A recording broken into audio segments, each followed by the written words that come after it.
Hola? Sí. Ara molt.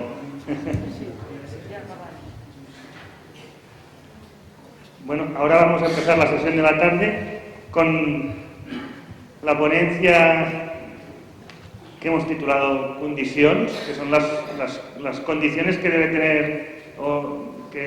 tener cualquier proyecto de alternativa de un sistema alimentario o de prácticas que vayan a intentar mitigar los efectos del cambio climático y buscar la resiliencia de los cultivos, etcétera, todo lo que venimos hablando, que de hecho ya se ha introducido, porque es inevitable, ha ido saliendo un poquito por la mañana. Y bueno, os presento a Gloria Guzmán, que es directora del Máster de Agricultura y Ganadería Ecológica de la Universidad Pablo de Olavide y es socia fundadora de Alimenta, que también nos hará una presentación de este proyecto, ¿vale? Así que ya puedes empezar con eso. Muchas gracias. Siempre se dice que gracias a la organización por invitarte.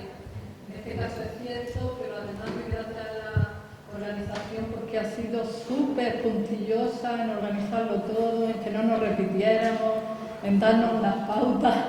O sea, que lo han organizado muy bien, en definitiva, no es crítica sino alabanza. Yo en esto de las condiciones que me proponían de temática, me lo he tomado como, o sea, el fallo es mío, digo, porque me lo he tomado un poco en sentido amplio, porque llevo mucho tiempo en esto y bueno, pues también, aparte de ser agrónomo y dirigir el Máster de Agricultura y Ganadería Ecológica, llevo muchos años trabajando con historiadores en temas de historia agraria, historia ambiental, y soy profesora en la Pablo de Olavide de Historia Ambiental. A mí me encanta haber trabajado siempre con gente de ciencias sociales porque me da mucha perspectiva a la hora de trabajar. Y bueno, esa perspectiva es lo que creo que yo podía aportar más aquí. Porque bueno, sé que esta mañana habéis tenido una sesión súper intensiva, entre otros con Eduardo, que es colega y fue alumno mío de doctorado, y sé que ha sido súper puntilloso en explicar todos los procesos de secuestro de carbono y de emisiones de gases de efecto invernadero. En las condiciones, como digo, voy a abrir un poco el abanico de la discusión y la voy a sacar un poco de algo tan técnico como lo que habéis visto esta mañana. Como digo, lo primero que voy a hacer es unas reflexiones desde la historia de las transiciones de régimen metabólico.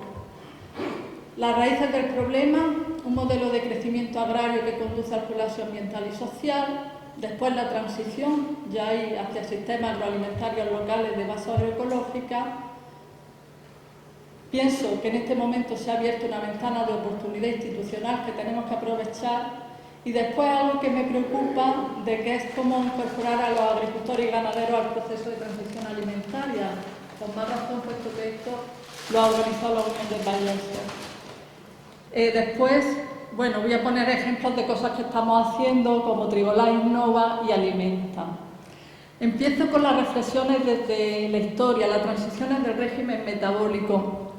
Si uno mira con perspectiva histórica, desde que somos seres humanos como especie, realmente nuestro intercambio con la naturaleza ha ido variando, pero realmente no ha variado demasiado. A lo largo de nuestra historia, los humanos, nuestro intercambio con la naturaleza ha pasado por tres, lo que se llama regímenes sociometabólicos. El metabolismo social se refiere a lo que es el intercambio de energía y materiales con la naturaleza. Continuamente extraemos energía y materiales para funcionar como sociedad, no solamente nuestros cuerpos, sino toda nuestra infraestructura, y emitimos residuos, ¿no?, a la naturaleza. Realmente, este intercambio, extracción de recursos naturales, energía y materiales, mantenimiento de la sociedad y emisión de residuos y emisiones, no hemos tenido hasta ahora nada más que tres a lo largo de la historia.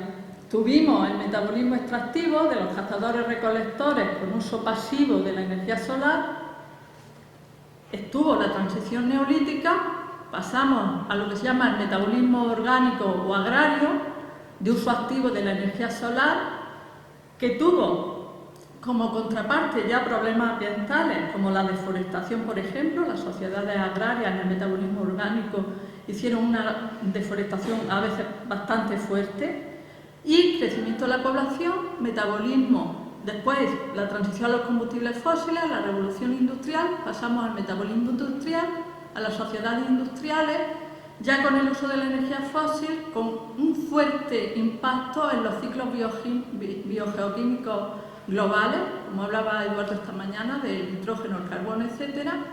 Y bueno, ahora se supone que estamos cambiando hacia un metabolismo sustentable y volvemos a estar, como pone arriba, en una transición de eliminación gradual de los combustibles fósiles. Bueno, se supone que vamos hacia una sociedad sostenible con una disminución importante, no solamente del uso de las energías fósiles, un aumento de las energías renovables, sino también una disminución en el uso de los materiales, entre otras cosas porque se nos agotan, como es el caso del fósforo, que seguramente también habéis tocado esta mañana, porque el problema no solamente es los ciclos del nitrógeno o los del carbono, el fósforo es también un elemento que está disminuyendo sus posibilidades de extracción y que plantea también limitaciones, igual que otros materiales. Bueno, hay gente que habla de que en vez de un metabolismo sostenible, como nada está escrito, podemos ir hacia un problema pues, de colapso. Bueno, si uno ve estos tres regímenes metabólicos en la historia de la humanidad, cada régimen pasa por un consumo anual de energía y materiales. El metabolismo humano básico, el que nos nutre, digamos, para mantener nuestros cuerpos, es el de la primera fila, 3,5 gigajulio año persona de esta energía y 1 tonelada persona y año. El de los cazadores-recolectores, porque estábamos ya en sociedad, somos diferentes al resto de especies animales, pues 10 a 20 gigas al año per cápita y el de materiales 2 a 3 toneladas año. En el metabolismo agrario orgánico 60-80 y 4-5 toneladas de materiales al año. Y el metabolismo industrial, sociedades industriales, de media 250 gigas año persona y 20 a 22 toneladas de materiales al año. Como digo, seguramente estamos en un momento de transición hacia otro metabolismo sostenible donde esto por fuerza tiene que cambiar, no solamente pasar a energías renovables, sino además disminuir el consumo de energía y materiales persona año. Como todos sabéis también, cada una de estas fases metabólicas ha llevado aparejado un cambio poblacional importante. O sea, el metabolismo extractivo, realmente la población es muy baja. Después el metabolismo agrario, realmente hubo pocas variaciones de población porque había también altibajos. Y con el metabolismo industrial que la población pues, se dispara hacia un nuevo momento de más o menos estabilidad, sigue creciendo hasta el día de hoy.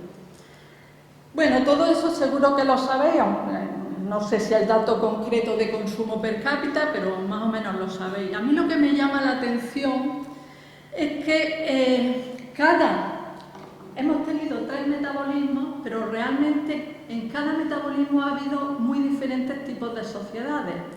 Es decir, un metabolismo no implica un tipo de sociedad. Ahí tenemos, por ejemplo, en el modo orgánico, en el metabolismo orgánico o agrario, pues la cantidad de diferentes configuraciones de la sociedad que tuvo ese metabolismo. Son distintos, diferentes en cada momento y en cada lugar. Lo que sí es cierto es que al pasar de un metabolismo a otro, fue necesario que cambiaran las instituciones que manejaron ese tipo de metabolismo. Por eso, al principio son bandas, hasta tribus. En modo orgánico, al principio son tribus, pero enseguida pasa hacia otro tipo de sociedades y en el modo industrial se dan, los que gestionan ese tipo de metabolismo son otro tipo de sociedades. Quiere decirse, bueno, allí en definitiva hay solo 3 regímenes metabólicos, pero muchas formas de organización dentro de cada régimen y que el régimen metabólico no determina la organización social. Esta diapositiva que pongo ahora, la pongo porque estamos en transición y me parece muy interesante conocer los estudios que han analizado los momentos de transición en un régimen metabólico a otro. ¿Qué pasó? Porque de eso podemos aprender para ver, aquí hay organizaciones sociales, además de individuos, cómo podemos enfrentar esta nueva transición que tenemos el reto de guiar o de contribuir en este momento, ¿no? Este es un artículo que me parece muy interesante de Marina Fischer-Kowalski de 2019 o 2020, es de los recién publicados, hace muy poco, en el que ellos resumen un trabajo que han hecho muy interesante viendo cómo se dio la transición del metabolismo agrario al metabolismo industrial. Y bueno, ellos lo que hicieron es que un estudio en alrededor de 72 países del mundo, viendo cómo ese proceso se producía. La hipótesis que veis ahí es que para cada país las revoluciones tienen más probabilidad de que ocurran cuando un país cambia la base de sus recursos energéticos y transita, en este caso están hablando del metabolismo agrario e industrial, hacia los combustibles fósiles. Hay un momento en ese cambio de régimen donde hay más procesos revolucionarios. Bueno, ahora vemos aquí más abajo cómo ellos lo catalogan, ¿no? Dice, para que un acontecimiento sea catalogado como revolución, tienen que reunir esos 3 criterios: objetivos políticos, sociales y movilización de masa. Dice, si se cumplen solo 2 de los 3 criterios, el evento se clasifica como revolucionario. Bueno, para clasificarlo como un evento regresivo tiene que darse menos de 2 criterios. Bueno, yo os animo a que lo leáis. Lo interesante de este artículo, que alguno puede calificar un poco quizás de cibernético o mecánico, pero es muy interesante porque da una relación significativa, estadísticas muy altas, es que esos procesos revolucionarios ocurren justo al inicio de transitar del régimen metabólico agrario al metabolismo industrial, cuando, allí lo veis, la probabilidad de que tuvieran lugar las revoluciones fue del 80% en los niveles de uso de energía moderna comprendidos entre 0,3 y 14 gigajulios per cápita, es decir, al inicio de la transición de lo agrario a lo industrial.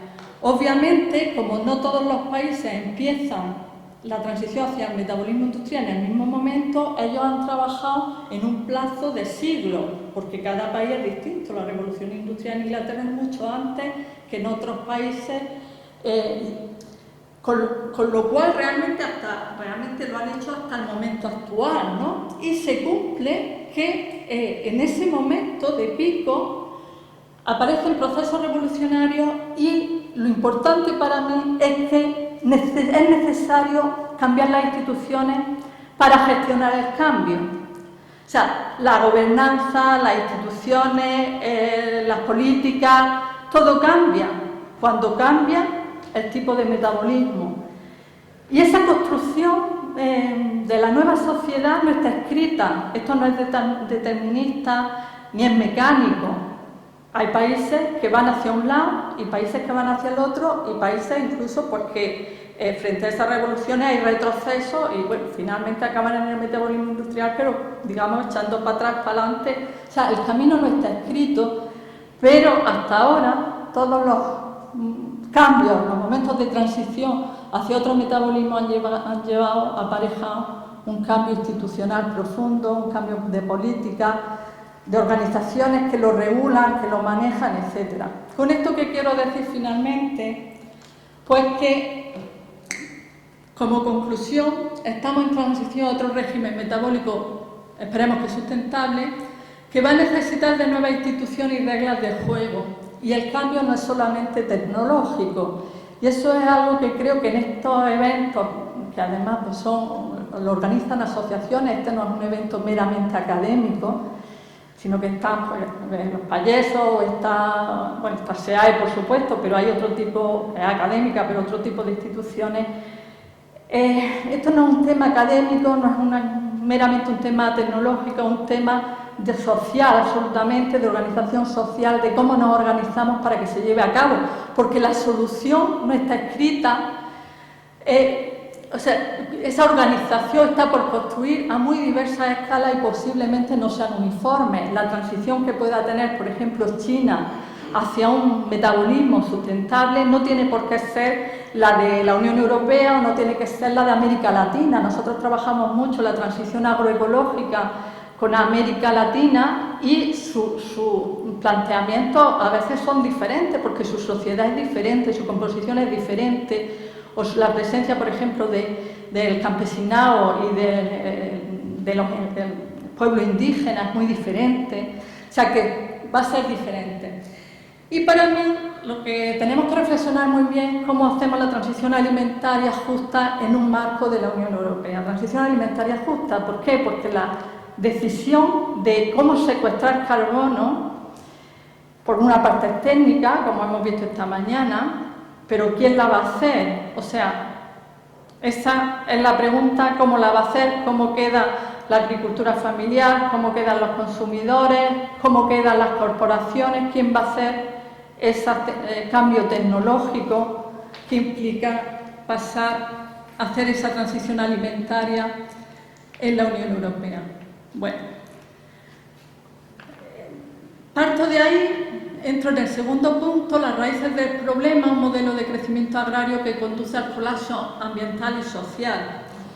Esta mañana, con Eduardo seguro, pero con los demás ponentes también, habéis tenido una sesión de una profundidad tremenda sobre todo lo que hay biofísico debajo de este cambio climático, de emisiones, etc. Aparte de los graves problemas ambientales que ha traído la revolución verde, la modernización de la agricultura, ese enorme aumento de la energía fósil y también de biomasa, pero sobre todo fósil, que ha supuesto la modernización de la agricultura a partir de los años 60 en España, como sabéis, los problemas socioeconómicos han ido a la par y van de la mano, no se pueden separar. ¿Por qué? Porque esa enorme inyección de energía externa es lo que ha tenido como consecuencia no solamente los problemas ambientales, sino los problemas socioeconómicos. Ahí se ve en la otra gráfica, la de abajo de aquel lado, el continuo incremento de las entradas de energía hace que, bueno, veis la producción final agraria, lo que vale nuestra producción agrícola desde los años 60 hasta el año 2017 es así, luego ya un poquito menos, pero va al alza, se multiplica por 3,5, pero el consumo intermedio, los gastos que hay que hacer para comprar todos esos insumos desde fuera del sector son mucho más altos, son del 10,2, se multiplica por 10. Con lo cual, realmente, la renta agraria, que manda narices, desde los años 60, y como vosotros sabéis muy bien, ha bajado, sobre todo a partir de finales de los 70-80, pues baja al 0,82, o sea, se reduce. Si no ha habido una revolución absoluta de los agricultores y los ganaderos en la calle, realmente es que, aunque eso es la caída de la renta agraria como global, no ha caído tanto por ocupados. Pues evidentemente porque, como sabéis, lo que ha pasado es que el sector agrario ha echado mogollón de gente a la calle. Entonces, ¿cómo han ido los agricultores manteniéndose? Porque los demás se iban, las explotaciones han ido ganando de tamaño, han ido intensificando, al principio produciendo más, con toda la carga esa de insumos que metían, y entre que aumenta superficie, mete más insumos y va aumentando poco a poco la producción, pues más o menos, o sea, los pocos que se han quedado, pues han subido su renta por ocupado, pero si veis ha subido pues hasta aproximadamente 2.000, porque a partir de ahí, 2002, pues ni siquiera ya es capaz de aumentar. Graves problemas socioeconómicos que han acabado en el colapso, porque si esta capacidad que han tenido los agricultores de ir ampliando e intensificándose, quitando a otros agricultores que iban desapareciendo y con eso mantenerse, esto ya hace años que no es así. Eso fue al inicio, pero después ya no, esos mecanismos de ajuste estructural ya no han podido continuar, ¿no? Bueno, ahí veis, entre los años 60 y la actualidad, en torno a 2/3 partes de las explotaciones han desaparecido. Entre el 87 y 2016 desaparecieron un 48% de las explotaciones, pero la superficie media creció un 71%. La concentración de explotaciones se interrumpe en 2007. A partir de ahí, ya ese mecanismo de crecimiento, si lo veis arriba, del área por explotación ya no es posible, ya no es viable, con lo cual simplemente se pierden explotaciones, ya no hay esa compensación, ¿no? Y desde 1987 a 2016, casi 3,5 millones de hectáreas de tierra se han abandonado. Teníamos 20 millones de hectáreas más o menos, que Eduardo lo ha puesto esta mañana, y hemos perdido pues 3,5, con lo cual muchas de estas que hemos perdido simplemente por degradación, son secanos degradados que no dan renta, ¿no? Bueno, pues esto es, los políticos al cual lo venden como algo positivo, pero realmente es un colapso, o sea, no hay forma de seguir en la agricultura. Entonces, claro, en este momento, después de estas consecuencias que no son simplemente ambientales, sino también sociales, bueno, pues vemos también cómo ha ido evolucionando, bueno, el tipo de trabajo que se ofrece. El trabajo familiar ha ido cayendo desde el año 90 a 2016 permanentemente, mientras que ha aumentado, tampoco mucho, pero ha aumentado el trabajo asalariado, que ya está muy cercano en unidades al trabajo familiar. Bueno, me parece, y todos lo sabéis, dramático, ¿no? Aparte de esto, en los últimos años, cuando uno analiza, ya no solamente es que hayan desaparecido los agricultores, el trabajo ya no sea familiar, sino trabajo inmigrante muchas veces, con toda la problemática que lleva aparejado, sino que la entrada de las empresas mercantiles en el sector agrario está siendo brutal. O sea, los datos que son propios, los da el propio ministerio, no es que no lo inventemos nosotros, ¿no? Pues, por ejemplo, veis que las explotaciones gestionadas por sociedades mercantiles han tenido una expansión de un 51% entre el 1993 y 2016, pasando a ocupar el 7,1% de la SAU al inicio del periodo al 11,5% de la SAU de la superficie agraria útil en 2016, ¿no? Bueno, un crecimiento del modelo de gestión empresarial a costa del familiar. Dice, en 2010 las personas jurídicas, empresas, sociedades mercantiles suponían el 5% de los beneficiarios y captaban el 27% de las ayudas. En 2019 alcanzaba el 8% de los beneficiarios y captaba el 37% de las ayudas. Bueno, todo es sabido, yo no sé si el dato exacto lo conocíais o no, pero este es el panorama. Entonces es un problema que lo que plantea en definitiva es que escasa rentabilidad, abandono de tierras degradadas, desaparición de la agricultura familiar, sustitución por sociedades mercantiles, precarización del trabajo asalariado, despoblación, ¿no? Bueno, para mí, de todo esto, lo importante es que ese modelo de aplicar no solamente la tecnología adecuada para hacer una agricultura descarbonizada, que secuestre carbono, que tenga un balance GEI aceptable, que como sabéis ahora las emisiones son altísimas, no es solamente un tema técnico, sino quién lo va a hacer. ¿Quién lo va a hacer? ¿Qué es el modelo de agricultura y de ganadería que vamos a defender y al que se le van a pagar por hacer este tipo de estrategia? Porque tal como va la agricultura y la ganadería en este momento, es muy probable que realmente el modelo que se plantee es un modelo en el que sean empresas, igual que en el tema de la energía, hay grandes compañías, pues no sé, Endesa, Iberdrola y tal, que van a hacer el cambio rápidamente de las energías fósiles, más o menos rápidamente, a las energías renovables. ¿Quién lo va a hacer en la agricultura? Porque pueden ser también, no la agricultura, los agricultores y los ganaderos, como hemos visto hasta ahora, no las familias, sino realmente pues, grandes corporaciones que están entrando en la agricultura.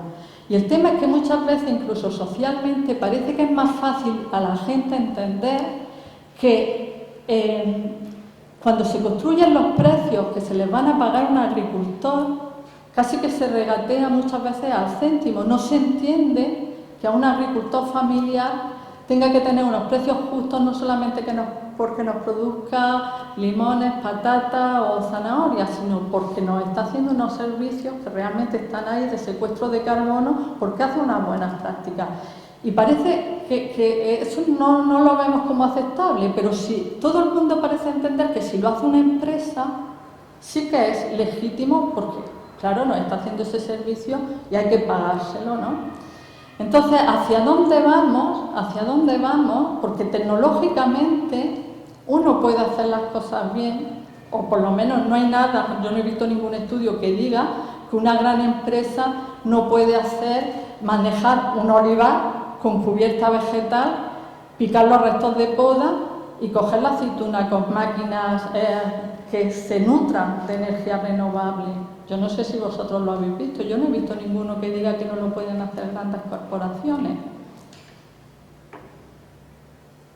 Igual vosotros sí, después es cuestión de hablarlo, pero el problema es que tenemos que decidir no solamente con qué prácticas vamos a secuestrar carbono, sino quién lo va a hacer. O por lo menos para nosotros es muy, muy importante avanzar en esto, ¿no? Bueno, Tenemos lo que os decía del modelo en crisis, con esa alta dependencia de combustibles fósiles, ralentización del crecimiento agrario. Ya no es posible compensar el incremento de costes con el aumento de la producción.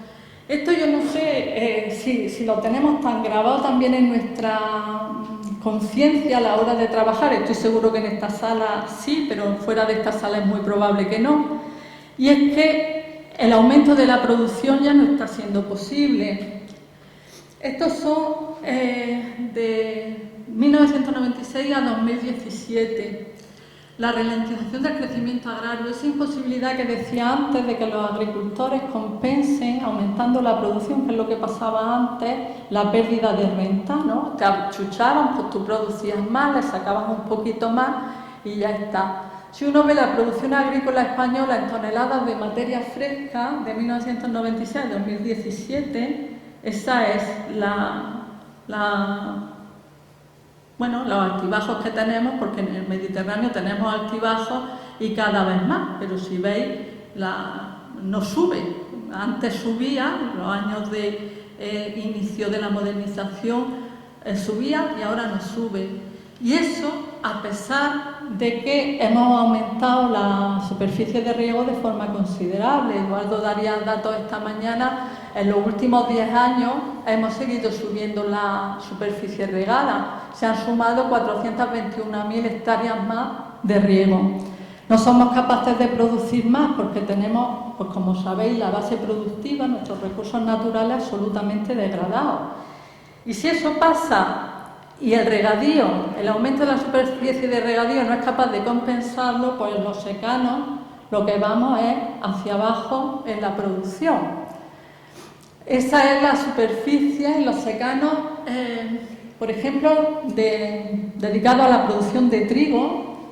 Esta es la evolución en la provincia de Córdoba de 1980 hasta 2017 y aquella los secanos de trigo en la provincia de Granada. Andalucía, pues estamos, todos en la península ibérica estamos fastidiados por lo del cambio climático a tope, pero evidentemente pues en Andalucía estamos más expuestos.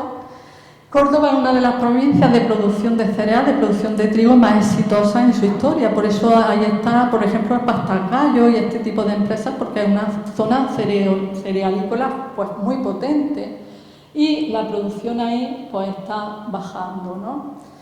Ahí va, hay que ponerse, no sé, un poquito nervioso con estas cifras, ¿no? Porque ahí tenéis el 86% de la superficie que se cultiva de trigo es de secano en la península ibérica. Y a veces nos parece que nos vamos a seguir comiendo siempre bien y sobrados y todas estas cosas, pero realmente nuestra capacidad productiva está muy mermada. Esto nos afecta como consumidores a todos, pero como productores, la gente que está produciendo ahí, que sigue gastando mucho dinero y produciendo cada vez menos, y con esos altibajos, pues la cuestión es que se va, deja de producir. Esto es abandono, finalmente por degradación de la tierra no hay salida si no se revierte el modelo, ¿no? Pero ahí está detrás el abandono. Las condiciones climáticas extremas y lo que os decía, la creciente oligopolización de la cadena alimentaria, que está en una fase que no se trata tanto en esta jornada, los oligopolios que hay de la cadena alimentaria que impone los precios pagados y percibidos, y la competencia cada vez más por una tierra limitada, pues con otros usos, entre otros ahora el de las energías no renovables, ¿no? Las energías, renovables. O sea que tenemos una situación muy, muy compleja. Entonces, como os decía, ¿cuál es el modelo de sistema agroalimentario que queremos? Y la cuestión, como he resumido, ya que aquí en esta diapositiva muy resumida, de quiénes, cómo y dónde se van a producir los alimentos y el resto de servicios agroecosistémicos. ¿Cómo vamos a enfrentar esto? Para mí esta pregunta es crucial, porque si lo que estamos pensando, nos decía, es que grandes empresas, pues tipo California, van a hacer las tareas, van a enterrar los restos de poda y no hace falta que nos estemos molestando en venir a estos encuentros a las 3 de la tarde, por Dios, un sábado. No haría falta esto. hay que entender que, como os ponía antes, las transiciones, estamos en un momento como ZAC, de transición, las políticas europeas a nivel mundial. ¿Cuál es el modelo? Bueno, ¿cuál es el modelo? Puede haber muchos. China seguramente nada que ver con nosotros, como decía antes, América Latina, estamos más en consonancia, trabajamos mucho con ellos. Cada zona del mundo o cada país puede tener la que quiera, o la que pueda, o la que su sociedad decida, más o menos, ¿no?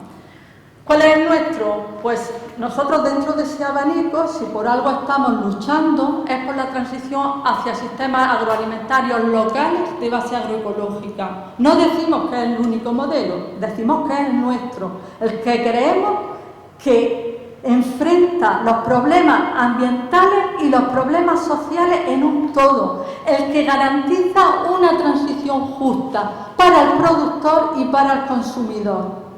Eso es lo que planteamos y por eso lo defendemos. Entonces, los sistemas alimentarios de base agroecológica pues consiste en la creación y consolidación de un nuevo régimen alimentario alternativo al dominante, que es el sistema alimentario globalizado corporativo de grandes corporaciones, que las que deciden ya antes solamente distribución en adelante, pero ahora cada vez más en la tierra, que es un bien cada vez más escaso. Se trata de buscar sinergias que produce la cooperación para producir, distribuir y consumir localmente, cooperación entre todos los eslabones del sistema alimentario localmente. Su principal objetivo es ampliar y abastecer el consumo local, en este caso con dieta mediterránea, claramente, que como Eduardo también esta mañana ha mostrado, es adecuada también desde el punto de vista del secuestro y del balance de gases GEI. Abastecer el consumo local con esa dieta mediterránea, con alimentos saludables, cultivados de manera ecológica en el propio territorio, con una remuneración justa del trabajo y accesible al consumo en precio y ubicación física. A los consumidores, en definitiva, asequibles, ¿no? Ese es el modelo que nosotros planteamos. Bueno, todo esto colaboración desde el punto de vista social de la gente a lo largo de todos los eslabones de la cadena, y me parece eso fundamental, esa cooperación. ¿Por qué? Porque en este momento, y lamentablemente, la mayor parte de las organizaciones agrarias, supongo que aquí en Cataluña como en Andalucía, en otras zonas, las organizaciones agrarias en general son muy débiles, en general.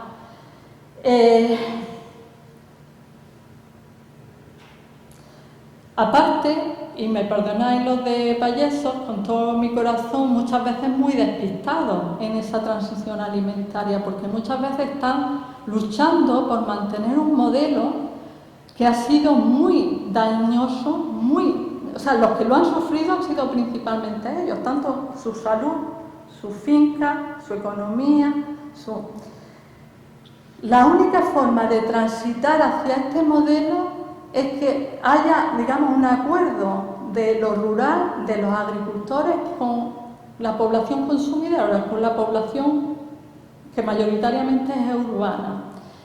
Si los agricultores mantienen esta postura de enfrentamiento frente a una transición que no quieren en absoluto y plantean seguir con el mismo modelo, mal vamos, porque desde el punto de vista del resto de la sociedad, pues no se les va a acompañar.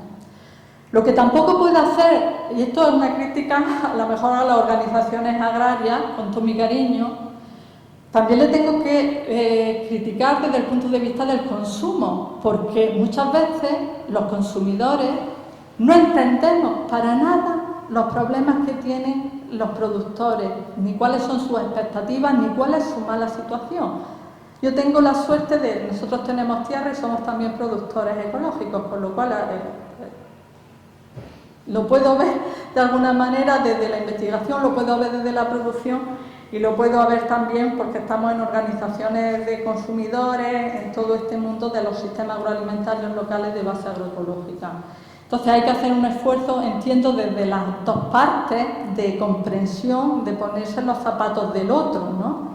pero realmente no creo que se pueda avanzar demasiado en este modelo sin realizar alianzas muchísimo más potentes que las que tenemos hasta este momento entre lo que es el consumo, lo que es la población en general y las organizaciones agrarias, ¿no?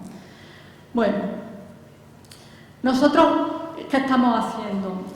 Experiencias de sistemas agroalimentarios locales en toda Europa, en las comunidades autónomas, hay muchísimas, pero cada una normalmente es muy aislada de otra. Y en algunas cosas, aquí en Cataluña sé que han hecho un esfuerzo de coordinación muy importante de todas esas experiencias, pero realmente lo que hay es que ganar escala, ¿no? En eso creo que ahora mismo hay un esfuerzo por, digamos, coordinar muchas de estas experiencias agroecológicas muy dispersas que hay en los territorios, ¿no?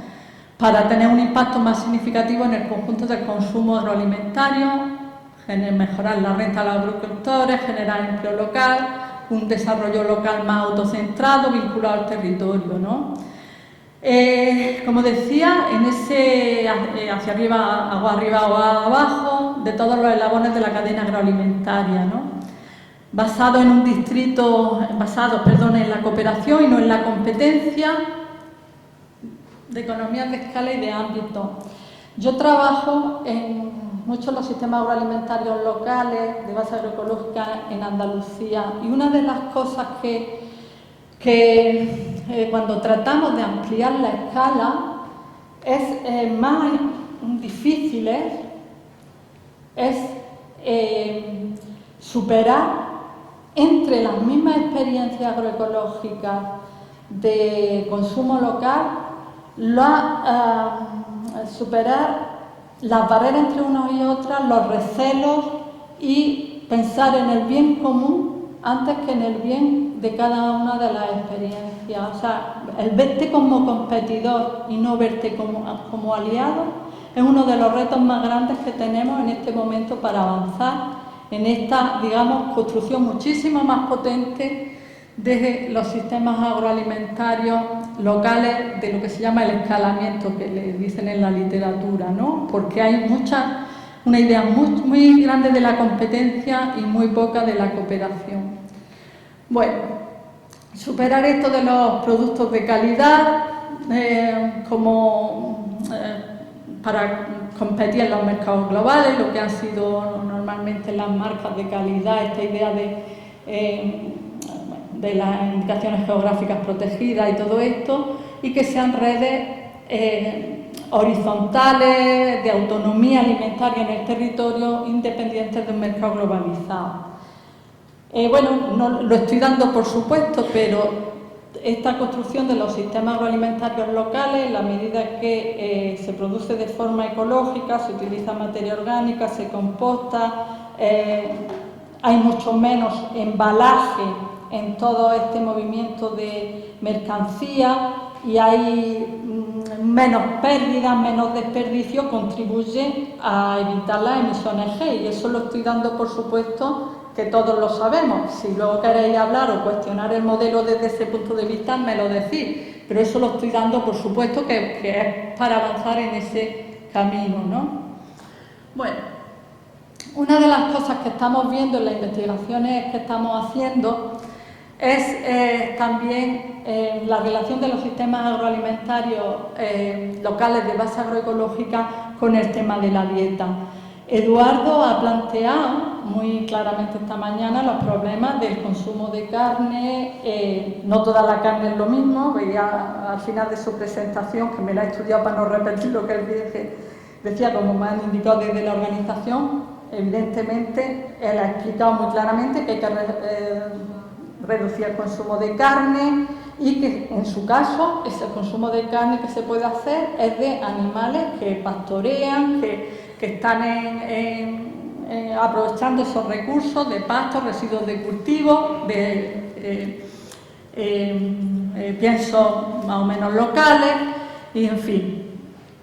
Bueno, en estos sistemas agroalimentarios locales de base agroecológica están siendo muy útiles en todo lo que es el cambio de dieta, Potenciar el consumo de alimentos vegetales de temporada, frescos, locales, con manejo ecológico. Bueno, el consumo de origen animal, pues centrado en productos de la ganadería extensiva, alimentada preferentemente con biomasa de pastoreo y residuos de cultivo. Hay muy pocos trabajos hechos de cómo cambia la dieta vinculada a estos sistemas agroalimentarios locales de base ecológica. Hay algunos, por ejemplo, en Francia, que muestran que realmente eso es así. Nosotros hemos empezado a trabajarlo en Andalucía y en la dieta media de los consumidores en este tipo de canales de comercialización es dieta mediterránea con estas características. No es así cuando se hace la dieta, cuando se coge información de la gente que come alimentos ecológicos en los supermercados. La dieta ahí no ha variado tanto. Varía un poquito respecto a la dieta media española, que es nefasta, pero no es tan cercana a la dieta mediterránea. Esto lo digo, estamos trabajándolo, no lo hemos terminado, no lo hemos escrito todavía para publicar, pero esto da una muestra también de cómo estos sistemas locales, muy cercanos al territorio, en nuestro caso, nos acercan a ese cambio de dieta que no es tan fácil de producir, como digo, incluso la gente que come alimentos ecológicos a través de supermercados, ¿no? Tenemos el reto de construir una logística eficiente de los sistemas agroalimentarios locales, que solo se puede conseguir si tenemos una agregación de experiencia, porque muchas veces son muy ineficientes a la hora del transporte, lo cual causa problemas tanto de exceso de trabajo en los que participan en este tipo de experiencias como de gasto, pues más, a lo mejor de gasolina por el movimiento de los furgonetas y todo esto, pero bueno, eso lo dejo un poco, si queréis después lo hablamos, ¿no? Y bueno, tenemos que, como reto, transitar hacia una agricultura y ganadería ecológica mejorada. Eduardo esta mañana ponía datos del secuestro de carbono que estaba haciendo la agricultura, por ejemplo, ecológica en España, que es de un trabajo que hicimos en 2000, los datos son de 2005, de 2005-2008, pero bueno, muy mejorable, sobre todo en algunas orientaciones productivas, ¿no? Yo creo que nosotros tenemos el gran reto en esta construcción de sistemas agroalimentarios locales de base agroecológica, que es recuperar los secanos. Muchos de los salvas, de estos sistemas locales, están muy basados en lo que es la huerta, en lo que es la fruta y la verdura, pero eso es el chocolate del loro. ¿Por qué? Porque nosotros en realidad comemos cereales y leguminosas bien directamente o a través de la ganadería. La superficie española de la península ibérica es secano. Nuestros secanos están destrozados, estamos en un proceso de desertificación tremendo. O vinculamos los secanos a estos sistemas agroalimentarios locales o no hacemos nada, lo otro es minúsculo. Tiene importancia de calidad de suelo, de calidad de las aguas, pero realmente no cambian. Y en un marco de cambio climático, no, o sea, los secanos, hay que enfrentar los secanos. Entonces, claro, eso es, bueno, hay que buscar materia orgánica barata, muy barata, porque no dan un duro, un euro, se nota la edad. Bueno, hay que hacerlos funcionales a nuestro agroecosistema, nuestro sistema alimentario global. Entonces, con eso tenemos que darle una prioridad tremenda. Y como decía antes, integrar a agricultores y ganaderos. No se puede construir la propuesta de los salvas sin integrar agricultores y ganaderos desde el inicio y a las organizaciones agrarias, y eso es un reto para mí muy importante. Bueno, eso decía que me iba a hablar de la logística. Bueno, hablé ayer con Eduardo de poner esta diapositiva en el que hablamos un poquito de estos cambios, de dos de los retos que hemos visto en esa diapositiva, o tres de los retos, que son cambiar la dieta, mejorar nuestra agricultura y nuestra ganadería ecológica, en el sentido de que, bueno, él ha explicado esta parte de la gráfica, donde veíamos el ciclo del nitrógeno en España, que gran cantidad de fertilizantes de nitrógeno venía de fuera, bien como fertilizante sintético o bien como importación del pienso allá arriba, ¿no? Con, básicamente, sin producción de leguminosa al interior de nuestro territorio y con una dieta enormemente devoradora de proteína animal, con un 65% en nuestra dieta de proteína animal. Bueno, con estos retos que decía que se enfrentan desde el sistema agroalimentario local de base agroecológica, pues podemos tener otro escenario. Ya no vamos a importar pienso, no vamos a utilizar fertilizantes sintéticos y, por supuesto, para alguna gente será un drama, pero yo creo que la mayoría podemos vivir muy felices sin consumir el 75% de la proteína de origen animal, y podemos pasar a otro escenario que hemos modelizado, en el que ya la dieta es mediterránea y todas esas entradas han cesado, ¿no? Han cesado. A cambio hemos tenido que generar, por ejemplo, dedicar tierra a la producción de leguminosa, pero es que dedicar tierra a la producción de leguminosa, que finalmente pueden ser pienso o alimentación humana, forma parte de la agricultura mediterránea y además de generarnos autonomía, mejora los secanos, ¿no? También, por supuesto, el regadío. Ahí hay rendimientos menores. Hemos aceptado del trabajo que hicimos en 2005, que había una caída de los rendimientos aproximadamente del 30% respecto a producción convencional. Hoy hay menos, pero bueno, la brecha en ese momento de la agricultura ecológica en la producción era esa.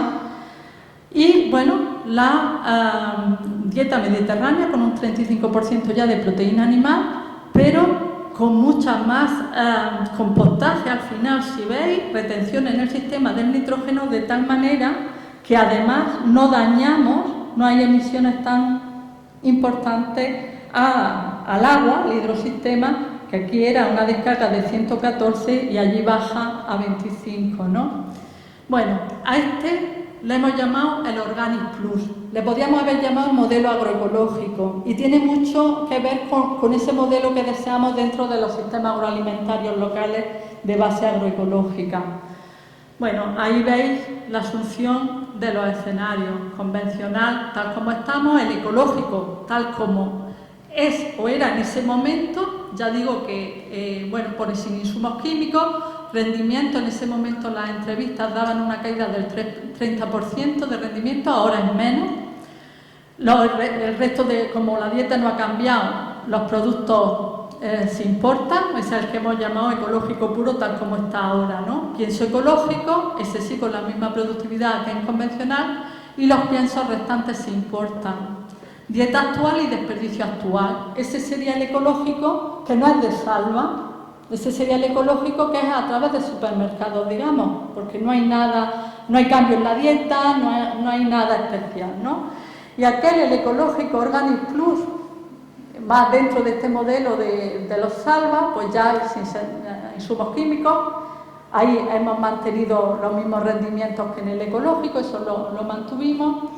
Pero hay, por ejemplo, autoproducción de energía, biocombustible y solar. Los biocombustibles para los tractores, no para la movilización en general, pero eso era también una tarea histórica de los secanos, generar los biocombustibles que eran los que movían a la ganadería de labor. Simplemente que ahora se transformarían la cebada en biocombustible para el tractor, pero sería similar pero mucho más eficiente que alimentar a animales de labor, ¿no? Bueno, sin quema de residuos de cosecha, cubiertas vegetales leñosos, más leguminosas, como veíamos. Y aquí ya, como os decía, era el Organic Plus, sin piensos importados, uso de pastizales abandonados, que ahora mismo ya, por eso hay tantos incendios y son tan fuertes, porque no hay animales que se coman la biomasa de los pastizales y los bosques, sin pescado importado, dieta mediterránea, solo importaríamos té, café, cacao, y bueno, reducciones en pienso, azúcar, aceite de palma. Niveles de desperdicio aproximados de los años 60. porque los salva, tienen un porcentaje de pérdida de desperdicio mucho más baja también. Bueno, eso nos daría esos panoramas: convencional, ecológico, no varía la dieta. Aquí en esta primera gráfica de este lado es la ingesta calórica neta, kilocalorías por cabeza y día. En el ecológico plus, en el agroecológico ya veíamos que bajaría un poquito la ingesta calórica a 3.000 kilocalorías, pero que es suficiente. Ahí vemos debajo qué subiría y qué bajaría en nuestra dieta. Los cereales aumentarían el 50%, las legumbres un 100%, o sea, se duplicarían, y algunas pues bajarían muchísimo, ¿no? Desde la carne de cerdo monogástrico pues bajarían un 75%, la carne de rumiantes, de vacuno, ovino y tal, pues en un 30%, o sea, este es el agroecológico, ¿no? Pues la ingesta proteica obviamente bajaría y mayoritariamente ya sería de origen vegetal. Bueno, dieta mediterránea. Si uno ve cuáles son las consecuencias de todo esto, es muy interesante porque avala lo que estaba diciendo antes. En convencional tenemos importado, nosotros más o menos en España estamos manejando unas 45 millones de hectáreas.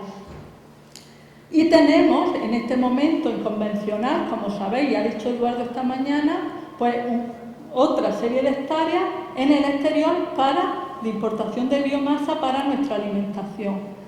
Si nosotros seguimos con el orgánico tal como está, sin cambiar de dieta, dependiendo de piensos externos, pues como nuestras producciones, nuestros rendimientos son menores, necesitamos más territorio para mantener la dieta que tenemos, para mantener la cabaña ganadera que tenemos.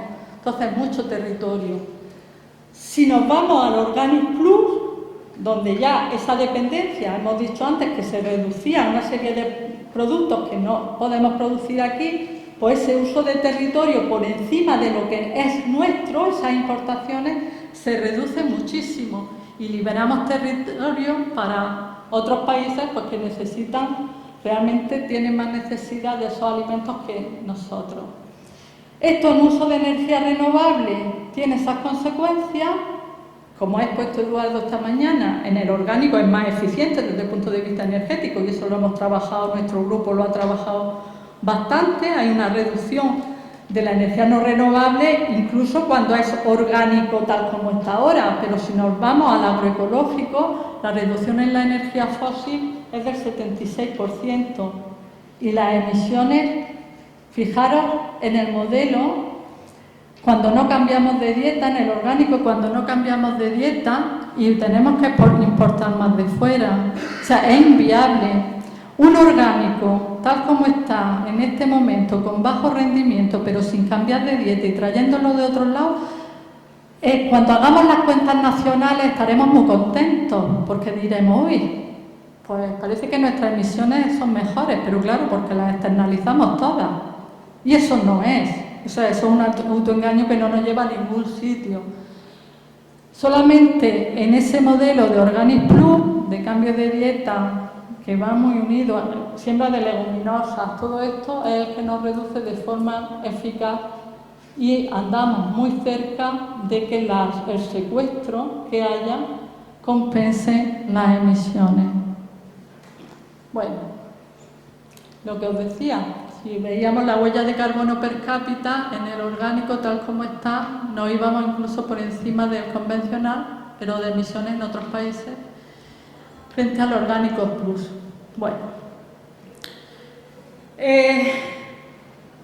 Bueno, antes hice incidencia, lo voy a pasar porque lo he comentado antes, un poco esto de la necesidad de incorporar a los secanos a toda esta historia con las leguminosas, con la producción de biocombustibles, dándole un sentido y mejorando la calidad de los suelos. Quería ya, no sé qué tiempo me queda, porque estoy aquí sí, que hemos empezado bastante tarde. Bueno, se abre ahora una ventana de oportunidad institucional, ya me queda lo demás, es muy rápido, que creo que tenemos que aprovechar francamente porque no se van a construir solos y realmente nosotros llevamos en esto muchísimos años. La gente que me conoce de aquí, en Gracia, y otros amigos, sabe que llevamos, no sé, 30 años en esto. Y por primera vez, bueno, en Andalucía tuvimos una ventana de oportunidad, porque con los verdes tuvimos una Dirección General de Agricultura Ecológica, que la llevamos nosotros en un momento dado, tuvimos unos 6 años muy buenos, de ahí que Andalucía espabilara en el tema de la transición a producción ecológica. Volvieron a ser después nefastos y ahora hay una ventana de oportunidad institucional con los cambios en la Unión Europea del Pacto Verde, de la granja a la mesa, etcétera, etcétera. Eso lo conocéis y yo no voy a dar la lata. También me parece muy interesante, bueno, de ahí hay mucho que se puede aprovechar, pero una de las cosas que creo que sí que más podemos aprovechar para construir los sistemas agroalimentarios locales de base agroecológica, que si vosotros estáis interesados, son el tema este de los Living Labs. Hay una apuesta dentro de la Comisión Europea de favorecer los Living Labs, que por primera vez los laboratorios vivos, aparece la palabra laboratorios vivos agroecológicos. Entonces, bueno, estos Living Labs son muy interesantes porque se basan en la co-creación de conocimiento, co-creación con los distintos actores de la cadena, y esto refuerza la alianza que decía antes entre investigadores, consumidores y agricultores y ganaderos. Me parece con la industria agraria, ¿no? la ecológica. Co-creación del conocimiento, experimentación en escenarios en vivo dentro de las comunidades de usuarios, fincas de agricultores, fincas de ganaderos, comunidades, etcétera, etcétera. Bueno, y evaluación de los conceptos, productos, servicios con criterios de sostenibilidad que se generen en estos laboratorios vivos. Me parece interesante porque por primera vez habla de laboratorios vivos, con esas palabras, y además agroecológicos. Entonces, tenemos el reto de aprovechar organizadamente este tipo de fondos para lograr avanzar en lo que estamos proponiendo. O sea, seríamos muy torpes si no fuéramos capaces de... ahí hay muchísimo lobby, como siempre, y ahora se apunta todo el mundo, pero que tenemos trayectoria como para poder captar una parte al menos de esos recursos, ¿no? Nosotros, a título de ejemplo, estamos avanzando en dos cuestiones. Una, bueno, cómo integrar estos agricultores y ganaderos en propuestas de manejo agrario, en el diseño de tecnología adaptada. Hemos trabajado normalmente así desde hace muchos años, en la construcción de la logística local eficiente, en la construcción de los precios,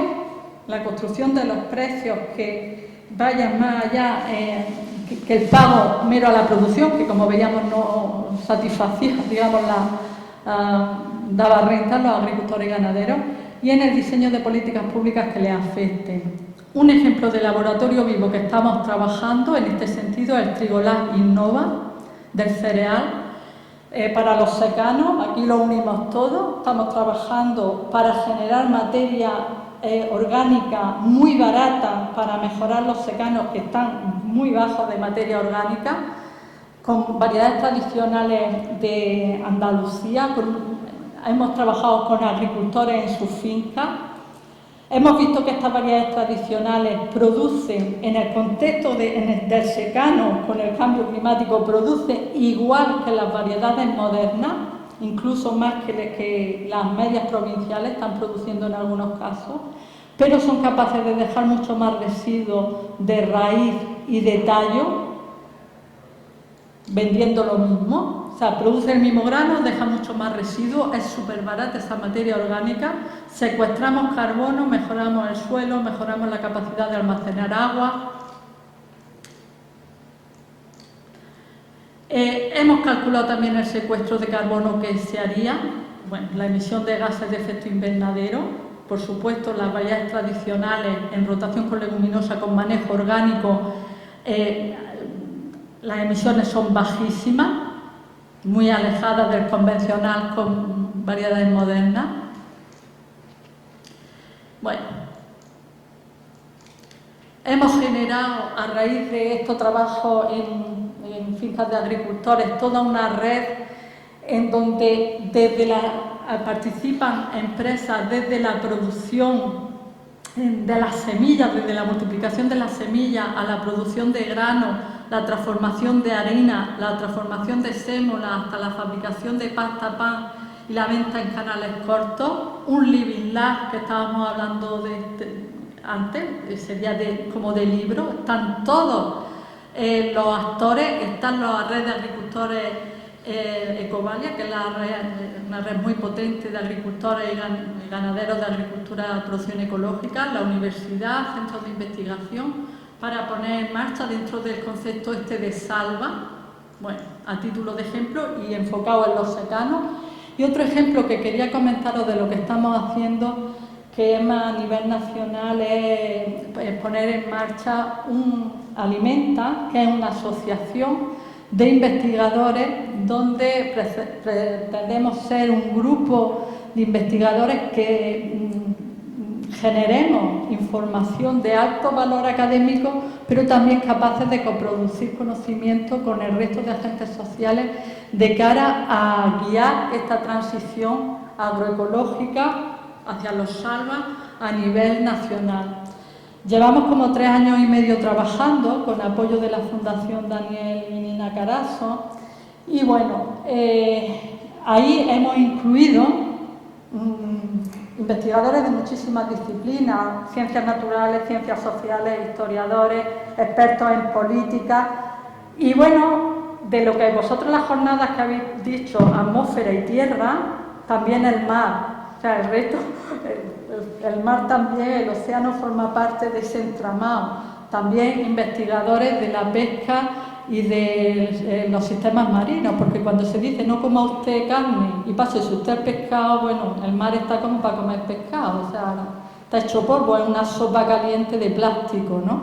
O sea que hemos pretendido hacer un think tank, está también Eduardo, de investigadores muy variados que realmente estamos trabajando después, no solamente son investigadores, sino en grupos de trabajo y generando esa información sistémica de toda la cadena alimentaria, coproduciendo conocimiento para influir en las instituciones y hacer propuestas, digamos, que sean tan sólidas que no nos las puedan rechazar. O sea, sinceramente, o sea, decir, bueno, ya es que mira, es que no, por supuesto nos pueden mandar al carajo como de cualquiera, ¿no? Pero, o sea, que sea tan sólida que realmente sea difícil de dejar de lado, ¿no? No solamente en la producción, sino en la logística de la distribución, diseño institucional, políticas públicas y gobernanza, porque estamos en ese momento, no solamente de tecnología, ¿no? Nosotros no somos los que nos relacionamos con la administración, lo que pretendemos es fortalecer a los movimientos sociales, al resto de los actores que están por la transición alimentaria, en este sentido de los Salva, generando información, conocimiento, herramientas que les sean útiles también en su diálogo con las instituciones a escala local o a escala nacional o a escala autonómica, a la escala que sea, ¿no? Y comunicando, también hay nutricionistas y médicos en la asociación para promover el cambio de hábitos de consumo y dieta, generando muchos podcasts, vídeos, en fin, noticias y tal, que puedan estar disponibles como herramienta para cualquiera que lo quiera utilizar. Bueno, nosotros llevamos trabajando en todo esto pues mucho, como 30 años, pero el Alimenta lleva trabajando como 3 años y medio y algunos de los que están en esta sala han participado con nosotros en algunas reuniones y lo presentamos ya públicamente en Madrid el 26 de octubre, este 26, dentro de unos días, bueno, que hemos tratado de presentarlo. Que hubiera presencia no solamente de medios de comunicación, sino también de políticos, ¿no? O sea, como una forma de presión para guiar la transición agroalimentaria. Y eso es lo que estamos haciendo. Muchas gracias por vuestra atención en esta propuesta de transición a gran nivel de transición de régimen metabólico en el que creemos firmemente que estamos embarcados. Bueno, si tenéis alguna pregunta, y perdonad porque creo que me he pasado de tiempo.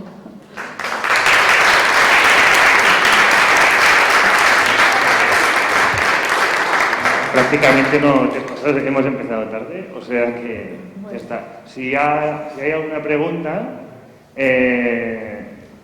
y teniu en compte que després viene el debate, o sea, preguntes sobre l'exposició. Comencem per aquí, després... Bueno, felicidades por tu presentación. Muy interesante. Te quería preguntar algo como, por ejemplo, ¿qué grado de optimismo tienes con respecto a la aplicación de lo que estás proponiendo con respecto a un sistema capitalista que está devorando todo lo que se le echa encima? Gracias. Yo no soy especialmente optimista, pero es que no creo que nos quede otra. Realmente no nos queda otra, o sea que intentar que las cosas cambien. Esto es ofrecer resistencia y tratar de, generar espacios de desarrollo de este tipo de propuestas. ¿Que creo que vamos a ganar? Pues posiblemente no, o no al 100%, pero creo que no nos queda otra, y yo tengo hijos y espero que pronto nietos. No me queda otra para mirarlos a la cara. Sinceramente, no sé hacerlo de otra manera. Aunque sea estúpido, ¿no? Seguramente. lo asumo. Sí, buenas, gracias por la exposición. Mira, la primera pregunta, que me he quedado un poco pendiente de la mañana, pero aprovecho que también has abundado en el tema para hacértela a ti. A mí lo que no acabo de entender, ¿cómo vamos a conseguir fertilizar toda la producción vegetal si partimos de una ganadería extensiva estricta, solo a base de leguminosas, abonados verdes, residuos sólidos urbanos?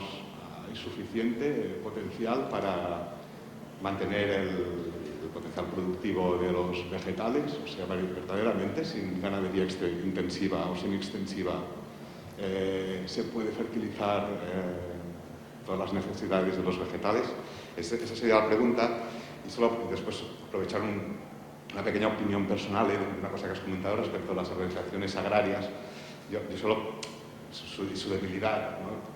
Yo creo que uno de los problemas que tenemos es que actualmente solo tienen representación 3 organizaciones profesionales agrarias a nivel de Estado, que nunca han sido votadas por los agricultores. Y en cambio, si hiciéramos caso de las 4 comunidades autónomas que hay elecciones, veríamos que hay organizaciones agrarias que salen con voto de los agricultores y en cambio no tienen representación a nivel estatal. Esto a lo mejor explica un poco el porqué de esa manca de peso. Gracias. A ver, te explico. Nosotros tenemos la suerte, voy a empezar en el Mediterráneo, de tener 2 cultivos que realmente lo que vendemos no lleva nutrientes apenas. El olivar y el viñedo, que ocupan tanta superficie en nuestro país, el aceite y el vino prácticamente no llevan nutrientes, se queda todo en la agroindustria.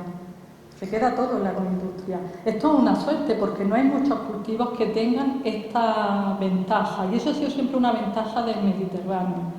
Entonces, eso implica que en una buena parte del territorio, simplemente con leguminosas y parte de sus desechos, sus propios desechos, podía cerrar muy bien los ciclos. Para el resto, el nitrógeno con la leguminosa se puede alcanzar bastante de autonomía, junto con cerrar también lo máximo los ciclos después de las basuras urbanas, y una parte siempre va a venir de la ganadería extensiva. Lo que nunca se va a poder cerrar es el fósforo. El fósforo es un elemento que ya a finales del siglo XIX, principios del XX, por eso digo que la historia te da mucha perspectiva. Realmente el fósforo era más difícil de cerrar, y cuando empieza la fertilización a hacerse, se empieza a importar fósforo fundamentalmente. El fósforo además estimula que la leguminosa fije. Entonces, si tú me vas a hablar de que vamos a tener una agricultura completamente cerrada a la entrada de nutrientes de fuera, Por ejemplo, en el caso del fósforo no sería posible. Lo que pasa es que cuando tú cierras mucho los flujos con el resto de los ciclos, pues ya lo que necesitas importar, por ejemplo, de fósforo sería mucho menos de lo que estamos importando ahora, ¿no? También en algunos de los cultivos que se dedican, igual que tienen altas productividades, pues tipo, por ejemplo, los de la invernadero y todo esto, es posible que no se pudieran mantener, pero sería ya algo un poco más residual respecto a las grandes extensiones de cultivo, ¿no? Hemos hecho esos balances a nivel nacional, entonces esto es lo que te puedo contestar. Ahora, desde un modelo que uno trabaja a nivel, digamos, sobre el papel, a después que todos estos cierres de flujo sean tan eficientes, cerrarlos a nivel real, pues claro, ahí ya hay siempre ajustes, ¿no? Pero no sería tan dramático como a veces nos parece en el momento actual, donde realmente, ¿qué es lo que pasa? Que casi todo, por ejemplo en el nitrógeno, están saliendo por los ríos, al acuífero, etcétera, cantidades ingentes que se tiran, ¿no? Entonces no sería tan dramático, y a medio plazo lo que sí que no es el fósforo, que siempre focalizamos más en el nitrógeno.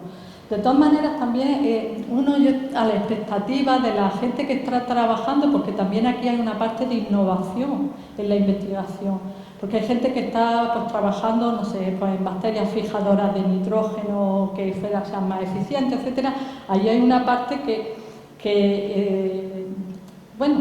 es desconocida sobre también lo que puede hacer la innovación tecnológica cuando surge la necesidad. Pero no es tan dramático como se plantea, lo que sí hay que hacerlo es muy bien. Y esa es una lucha que si los agricultores, yo soy agricultora también, como he dicho antes, tenemos olivar, tenemos manzano, tenemos producción de almendros, tendríamos que tener muy claro las organizaciones agrarias, y es que no nos roben ni un kilo de materia orgánica. Cuando se plantean planes de transición energética basados en la biomasa, miedo me da, porque lo que nos roban es tremendo. Ahí es donde tenemos que estar fuertes, en esa negociación. O sea, que quemen el orujo, el alperujo para producir energía, no. Que hagan plantas de compostaje, porque los olivareros los necesitamos. Ahí es donde tenemos que estar, esa fortaleza, ¿no?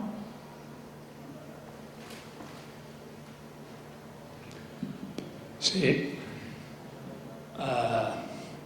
Yo sigo toda tu exposición y tú has dicho una cosa bastante provocativa. Es decir, todo esto lo puede hacer un agricultor o lo puede hacer una empresa, una gran empresa, y tú has apostado lógicamente para que lo haga un agricultor. A mí me parece muy bien, pero para esto hay un requisito previo, y es que hay agricultores. Ya. ¿No?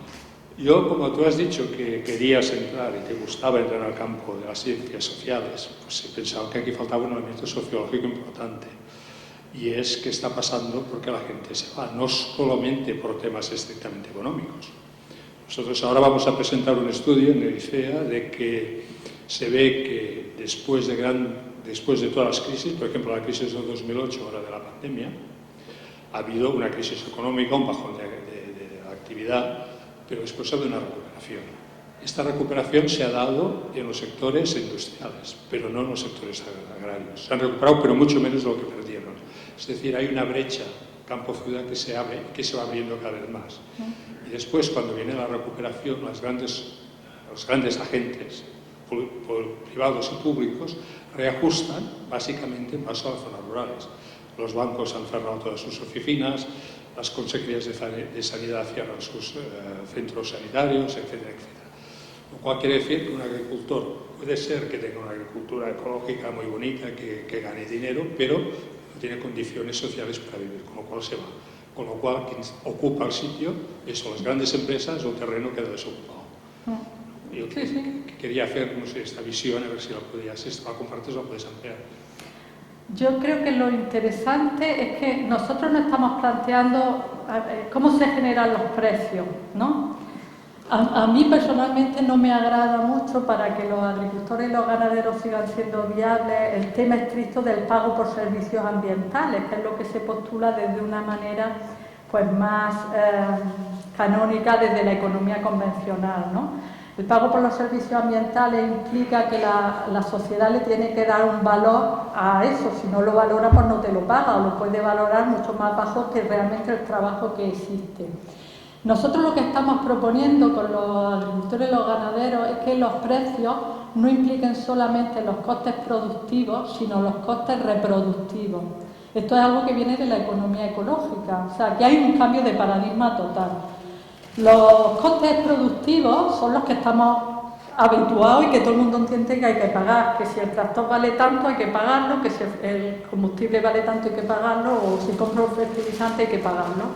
Pero lo que la gente no entiende es que para mantener la agricultura, con la ganadería con un nivel aceptable de calidad de vida de los agricultores y ganaderos, es que la agricultura, para ser sostenible, tiene costes reproductivos. ¿Costes reproductivos cuáles son? Los costes reproductivos, por ejemplo, es que se mejore la calidad del suelo, se le restituya la materia orgánica, no solamente los nutrientes, la materia orgánica, se arreglen las acequias, se repliquen las semillas de las variedades tradicionales, del trigo que estamos hablando, de la ganadería, se transmita el conocimiento a la gente joven. Usted, si es agricultor, sabrá mucho, pero el joven que está en la agricultura sabe poco. A usted, si le va a dedicar tiempo a que sea su hijo, sea quien sea, aprenda, eso es un coste de reproducción. ¿Cuándo se cargaron la agricultura familiar? La agricultura familiar se la cargan porque la economía plantea que solamente se pueden pagar los costes productivos, no los reproductivos, que es visto como algo femenino y despreciado. Por eso la economía, el ecofeminismo hace tanta presión en eso.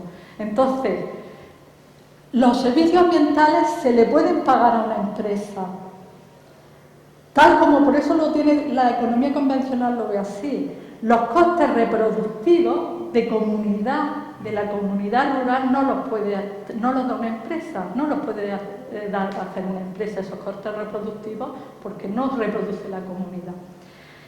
Esto para mí es importante porque por eso la gente tiene clara la visión de que a una empresa, si va a mejorar y me va a poner un seto, le pago, pero a un agricultor y a un ganadero no le pago porque no está en nuestra cabeza, nuestra mentalidad capitalista de economía, no están los costes reproductivos. Pero es que esa visión es fundamental, transmitirla, son costes reproductivos.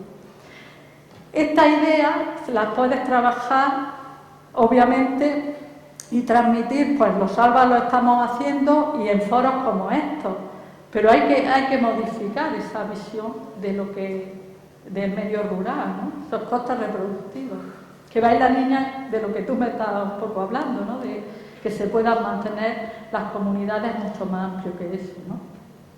Bueno. Perdón, tenía así una cosita. No sé cómo la quería acabar. Sí, que una silla con dos patas no se aguanta. Y en su descripción he visto que hablaba mucho la pagesia, el campesinado, la producción y el consumo. Y en nuestras reflexiones en general nos damos cuenta, tanto sindical como con consumidor, hostia, falta una pata. Y en realidad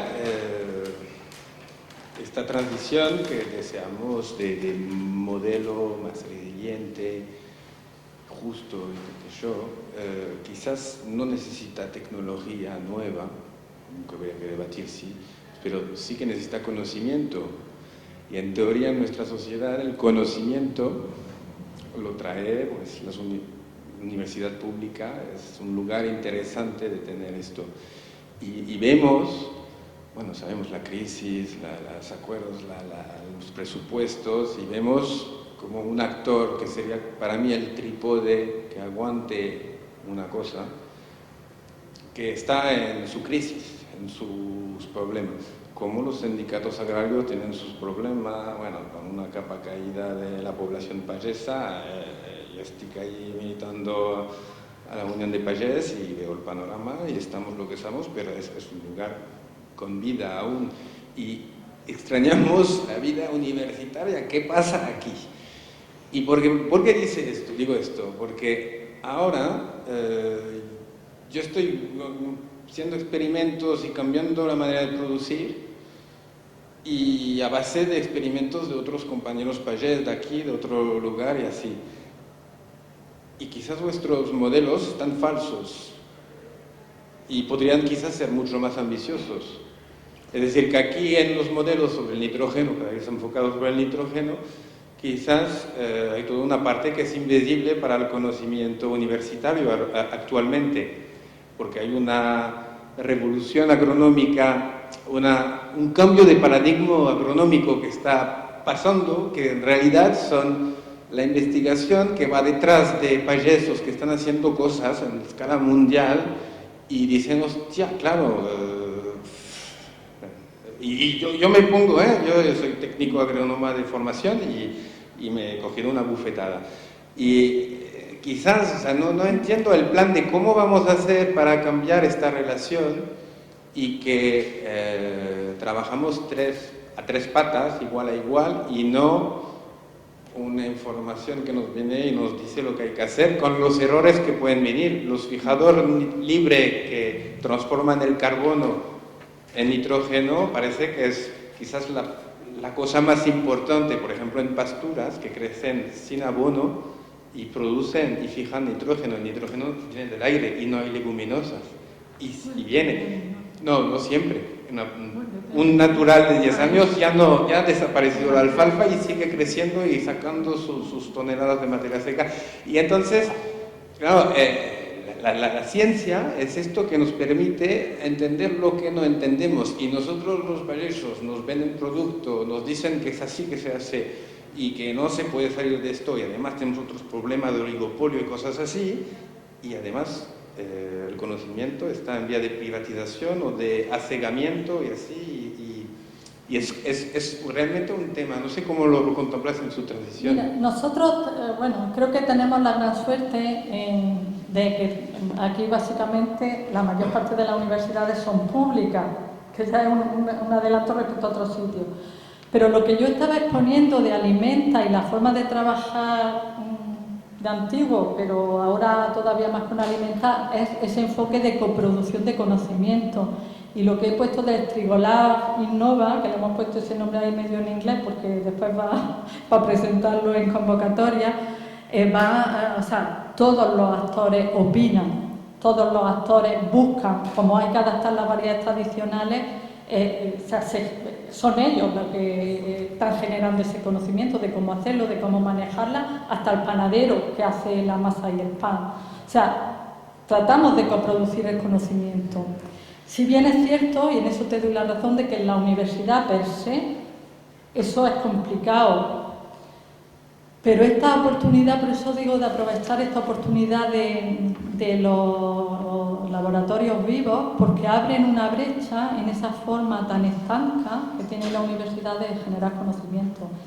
Ahí, como es coproducción, todos opinan. Y de hecho, de la mano de este cambio, está yendo también un cambio en la estadística, por ejemplo, de cómo diseñan los experimentos.